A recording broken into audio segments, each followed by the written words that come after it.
Často dostávam otázku, ako dávkovať baktérie na prečistenie odpadových vôd v prípade chát, ktoré sú využívané sezónne alebo nepravidelne.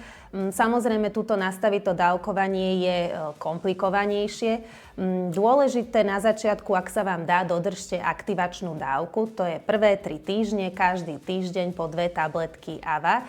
Stačí spláchnuť do toalety, netreba ich aktivovať vopred. Následne udržiavacia dávka, ak navštevujete chatu nepravidelne, vhoďte 1 tabletku AVA 24 hodín po príchode, keď už do nádrže aj príde nejaký nový materiál, a 2 tabletku AVA v deň vášho odchodu. Pokiaľ chalupu na zimu zazimuvávate, pri vašom odchode vhoďte 4 tabletky AVA do toalety a opäť nezabudnite nádrž na jar aktivovať štandardným spôsobom prvé 3 týždne po 2 tabletky AVA týždenne. Čo sa týka čistenia kúpeľne a toalety, odporúčam používať ekologické čistiace preparáty, ktoré sú k baktériám v nádrži šetrnejšie.